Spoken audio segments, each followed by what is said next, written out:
بہت بڑے بڑے دشمن امیر المومنین، لیکن سب نے اقرار کیا کہ علی کے علم سے زیادہ کسی کا علم نہیں تھا، امیر المومنین کے علم سے زیادہ کسی کا علم نہیں تھا، یہاں تک کہ ضرار حضرت امیر علیہ السلام کے چاہنے والے ہیں، عاشق امیر المومنین کوفے کے رہنے والے ہیں۔ ایک مرتبہ کہیں شام چلے گئے مولا کی شہادت کے بعد، تجارت سے یا کسی کام سے غرض سے، کسی نے جا کے مخبری کی، معاویہ سے کہا کہ علی کا ایک چاہنے والا ماننے والا ضرار آیا ہوا، کہا ذرا بلاؤ میرے دربار میں لے کے آؤ۔ کہا ضرار تم علی کو مانتے ہو؟ اب جناب ضرار جانتے تھے کہ تقیہ کا دور ہے اور یہ سارا کا سارا دربار جو ہے مخالفین کا ہے۔ کہا مانتا تو ہوں، سمجھتا ہوں کہ مانتا ہوں، اگر بات پہنچ جائے، سمجھتا ہوں کہ مانتا ہوں۔ تو معاویہ نے کہا کہ اچھا ذرا کوئی علی کے فضائل سنا، اگر تو مانتا ہے تو تجھے فضائل آتے ہوں گے۔ اب جناب ضرار نے کہا یہاں فضائل سناؤں، وہاں پہ گردن جدا کر دے گا۔ اب لیکن وہ بھی بہت ذہین و عقل مند تھے، جناب امیر سے سیکھے ہوئے تھے۔ کہا ابھی فضائل سناتا ہوں لیکن ایک میری شرط ہے، جب اس دربار میں سارے افراد جتنے موجود ہیں سب ایک ایک علی کے فضائل میں سے کچھ نہ کچھ فضیلت سنائیں تو پھر میں سناؤں گا۔ نہیں پہنچا پایا۔ مولا کے دشمن کا دربار ہے، مولا کا ایک چاہنے والا پہنچا، مولا کے دشمن کے دربار کے اندر مولا کے فضائل دشمن کی زبانی پڑھوا رہا۔ ایک مرتبہ کہا کہ جب تک سب کوئی نہ کوئی فضائل نہ سنائے میں فضائل نہیں سناؤں گا۔ اب سب نے فضائل سنانا شروع کیے، ایک ایک کر کے سب آدمی سناتے رہے۔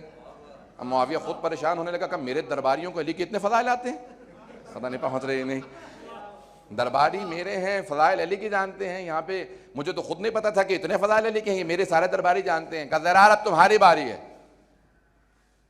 اب جیسی بھی اس نے شکل بنائی ہوگی، اب ضرار تمہاری باری ہے، تو جناب ضرار نے پلٹ کے کہا کہ نہیں ابھی ایک آدمی باقی کا نہیں، سارے درباریوں نے فضائل سنا دیا۔ نہیں ابھی تو باقی ہے، جب تک تو نہیں سنا دے گا کوئی تب تک میں فضائل نہیں سناؤں گا۔ پھر معاویہ نے فضائل سنانا شروع کیے۔ دربار نے کہا معاویہ جب تو اتنے فضائل جانتا تھا، جب تو علی کے اتنے فضائل جانتا تھا تو عداوت کیوں کرتا تھا؟ کہا ارے نہیں عداوت تو میں کرتا تھا، یہ علی کا ایک ماننے والا آیا اس نے کہلوا دیا۔ اب کا ضرار تمہاری باری ہے۔ جیسے جناب ضرار سے کہا ضرار سنا علی کے فضائل، تو جناب ضرار نے کہا میں اس علی کے فضائل کیا سناؤں جس کا دشمن اس کے اتنے فضائل جانتا، جس کا دشمن اس کے اتنے فضائل جانتا، اس علی کے میں فضائل کیا سنا سکتا ہوں۔ عزیزان گرامی، یہ انداز ہے جناب امیر علیہ السلام کے ماننے والوں کو، اس انداز سے دشمنوں سے بھی فضائل پڑھوایا کرتے تھے۔ ایک مرتبہ جناب ضرار نے بڑی تفصیل سے فضائل سنائے، میں انشاءاللہ آخر میں سناؤں گا کیونکہ اس میں بہت سے مصائب کے بھی جملے ہیں، آخر میں تکمیل کر دوں اگر یاد رہا تو انشاءاللہ۔ عزیزان گرامی، بے انتہا فضائل ہیں جناب امیر علیہ السلام کے، لیکن یہاں پہ ایک جملہ پیش کر رہا ہوں، اہل سنت کے بہت بڑے مورخ ہیں، وہ خود ہی لکھتے ہیں۔ اب یہ شیعہ عالم دین کی سوچ سے نہ سنیے گا، اس ذہن سے سنیے گا کہ سنی عالم دین نے لکھا، تبھی آپ کو لطف آئے گا، وإلا آپ کو لطف محسوس نہیں ہوگا۔ عزیزان گرامی، وہ کہتا ہے کہ میں تعجب کرتا ہوں کہ دوستوں نے اس کے فضائل تقیہ میں چھپائے۔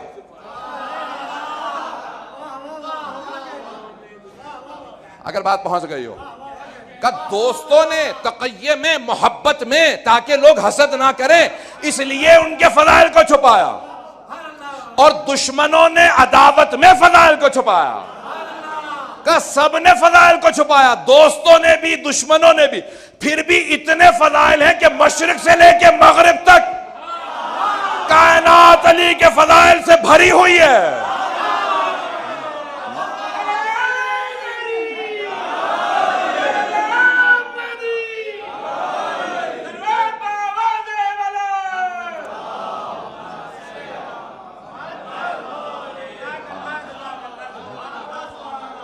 کہ دوستوں نے محبت میں فضائل کو چھپایا، دشمنوں نے عداوت میں فضائل کو چھپایا، کہ سب کے سب فضائل علی کو چھپاتے رہے، لیکن مشرق سے مغرب تک ساری کائنات علی کے فضائل سے بھری ہوئی ہے۔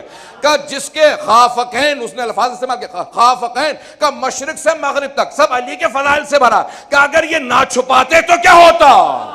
اب آئے میں بتاتا ہوں کہ اگر نہ چھپاتے تو کیا ہوتا، میں نہیں بتا رہا، پیغمبر بتا رہا ہے کہ اگر سارے سمندروں کو، سارے سمندروں کو سیاہی میں تبدیل کر دیا جاتا، سارے درختوں کو قلم میں تبدیل کر دیا جاتا، جن لکھنے والے ہوتے، انسان گننے والے ہوتے، آسمان سے زمین کے فاصلے میں علی کے فضائل لکھے جاتے تو سب کچھ ختم ہو جاتا، علی کے فضائل ختم نہ ہوتے۔ فضائل علی ختم ہونے والے نہیں تھے۔ عزیزان گرامی، یہ پیغمبر اسلام فرما رہے ہیں، کہتے ہیں کہ علی کے فضائل کائنات میں ختم ہونے والے نہیں ہیں۔ میں ایک روایت کو پیش کر رہا ہوں، اور یہ ایک بہت بڑے مجتہد انتقال کر گئے، ان کی وصیت تھی کہ نجف اشرف میں مجھے دفنانا۔ جب قوم سے لندن آئے تو میرے یہاں رکے ہوئے تھے، ان سے اس جملے کو پیش کر رہا ہوں، حضرت سید محمد مہدی مرتضی لنگرودی، ان سے پیش کر رہا ہوں، جو بمبئی میں بھی کچھ عرصہ رہے تھے بہت پہلے 70s یا 80s میں، ارلی 80s میں، وہاں ایک ان کے زبان سے پیش کر رہا ہوں۔ اب یہ مرتضی لنگرودی فرماتے ہیں، ختمی مرتبت معراج پہ جا رہے ہیں، سن رہے ہیں سب لوگ کہ ختمی مرتبت معراج پہ جا رہے ہیں، کہ ایسا وقت آیا، سب کے ذہنوں میں آگے بہت سے پہنچ گئے ہوں گے، کہ ایک ایسا وقت آیا کہ ختمی مرتبت نے کہا، جناب جبرائیل سے کہا رک جاؤ، کہا یا رسول اللہ کیا بات ہے؟ کہا کہ میری شریعت کے اندر کچھ چیزیں مکروہ ہیں، ان میں سے اونٹوں کے، گائے بھینسوں کے، اور بہت سے جتنے مویشی ہیں، یہ جتنے بھی بھیڑ بکریاں، ان کے ریوڑ کے درمیان سے گزرنا یہ میری شریعت میں مکروہ ہے، یہ اونٹوں کی قطار گزر رہی ہے۔ توجہ ہو، توجہ ہو، یہ پیغمبر اسلام کیوں فرما رہے ہیں؟ کہا یہ اونٹوں کی قطار گزر گا، جبرائیل ذرا کچھ دیر کے لیے رک جاؤ۔ کہا یا رسول اللہ جب سے خلق ہوا ہوں تب سے دیکھ رہا ہوں یہ قطار چل رہی ہے، آج تک رکی ہی نہیں ہے۔ کہا جبرائیل کب خلق ہوئے؟ کہا یا رسول خدا ایک ستارہ 30,000 سال میں ایک مرتبہ نمودار ہوتا ہے، 30,000 سال میں ایک مرتبہ نمودار ہوتا ہے، میں نے اس ستارے کو 30,000 مرتبہ دیکھا، ایک یا دو مرتبہ نہیں، 30,000 مرتبہ۔ کہ اتنی زندگی سے میں دیکھ رہا ہوں اور مجھ سے پہلے سے قطار چل رہی ہے۔ کہا کہ اے جبرائیل اگر دوبارہ اس ستارے کو دیکھو پہچان لو گے؟ کہا یا رسول اللہ ایک نہ دو 30,000 مرتبہ دیکھا ہے، کیسے نہیں پہچانوں گا؟ کہا وہ ستارہ مجھ محمد کا نور ہے۔ کہا یا رسول خدا تو پھر آپ مجھ سے بہتر جانتے ہیں، یہ جو اونٹوں کی صف چل رہی ہے رکنے والی نہیں، ان پہ علی کے فضائل ہیں۔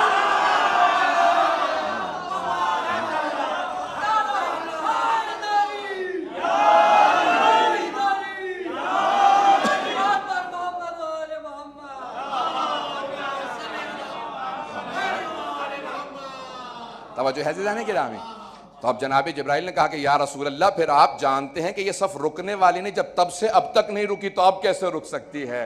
کہا جبرائیل اب سمجھے میرا بھائی علی کیسا ہے۔ عزیزان گرامی کوئی ایک اوصا اور دکھا دیجئے جس پہ خالق بھی ناز کرے، خالق کا حبیب بھی ناز کرے۔ عزیزان گرامی یہ الفاظ ہے نا کہ خود شب ہجرت جب جناب ختمی مرتبت کے بستر پہ جناب امیر علیہ السلام آرام فرما تھے تو تفسیر قمی 1000 سال سے پرانی علی بن ابراہیم قمی کی تفسیر ہے، تفسیر علی بن ابراہیم قمی میں الفاظ موجود ہیں، امام معصوم سے الفاظ موجود ہیں، یہ روایت کے الفاظ ہیں کہ جیسے ہی جناب امیر نے جناب ختمی مرتبت سے کہا کہ میں آپ کے بستر پہ سو جاؤں گا، بس ایک سوال ہے کیا میرے آپ کے بستر پہ سونے سے آپ کی جان بچ جائے گی؟ کہا ہاں۔ کہا بس فوراً سجدہ شکر بجا لائے، سب سے پہلے سجدہ شکر کرنے والے علی ہیں، جان بچا کے سجدے کرنے والے اور ہیں، پتہ نہیں پہنچ رہے ہیں نہیں، وہ اور ہیں جو بھاگ کے جان بچا لیتے تھے اور پھر سجدوں میں گر جاتے تھے کہ بھاگنے سے جان بچ گئی۔ ہم ایسے امام کے ماننے والے ہیں، جان قربان کر کے سجدہ شکر کرتے ہیں۔ یہاں پہ جملے کو پیش کر دو تاکہ وہ افراد محروم نہ رہ جائیں کہ کس طرف اشارہ بہت سے پہنچ گئے ہوں گے۔ جب احد کے میدان میں پوچھا نا لوگوں نے بھاگنے والوں سے کہ تم لوگ کیوں بھاگے، تو سب کے سب کہنے لگے بھی ایک ہم نے آواز سنی تھی کہ ماتا محمد مارے گئے ہیں، تو کسی دوسرے نے کہا وہ شیطان کی آواز تھی، پتہ نہیں کس کی تھی، شیطان ہی تھا۔ آکن شیطان ہی تھا، اس نے آواز دے دی کہیں سے کہ ماتا محمد مارے گئے، تو سب بھاگنے لگے۔ تو سب سے پوچھا جناب امیر نے کہا تم لوگ بھاگے کیوں تھے؟ کہ اس لیے بھاگے کیونکہ آواز آ گئی تھی کہ محمد مارے گئے۔ تو اب سب نے پلٹ کے پوچھا یا علی جب سب بھاگ رہے تھے تو آپ کیوں نہیں بھاگے؟ کہا تم لوگوں نے کیا سوچا؟ کہ ہم نے سوچا جب محمد ہے نہیں تو لڑنے کا فائدہ کیا؟ کہا میں نے یہ سوچا جب محمد نہیں تو جینے کا فائدہ کیا؟ اوروں کی اور علی کی سوچ میں بڑا فرق ہے۔ عزیزان گرامی یہ جناب امیر علیہ السلام کا انداز ہے۔ تو آپ نے فرمایا مجھے تعجب ہے ان لوگوں پہ کہ بھاگنے سے انہوں نے اپنی زندگی بڑھوا کتنی لی، پتہ نہیں پہنچ رہے نہیں، بھاگنے سے زندگی بڑھا۔ اب بہت سے لوگ پہنچے کا سجدہ شکر کرو بچ گئے ہو۔ عزیزان گرامی جناب امیر کی عظمتوں پہ سلام ہے کہ وہاں سے سارے ملائکہ سلام کر رہے ہیں. اب خدا نے خود کہا اے جبرائیل، اے میکائیل، اے اسرافیل، اے اسرائیل، تم جاؤ جا کے میرے علی کو سلام کرو. جو افضل ترین 4 ملائکہ، تفسیر علی بن ابراہیم قمی کہا یہ سارے ملائکہ نازل ہوئے، اور نازل ہونے کے بعد جناب امیر کے چاروں بستر کے کونوں کی طرف کھڑے ہو گئے، اور کھڑے ہونے کے بعد اس وقت جناب جبرائیل یہ قصیدہ پڑھ رہے تھے جس کے لیے میں نے زحمت دی. جو جملہ کہا تھا اس کی وضاحت کے لیے میں نے سارا واقعہ پیش کیا. اب کیا کہا جناب جبرائیل نے؟ کہا کہ سلام ہوئے ابو طالب کے بیٹے آپ پہ.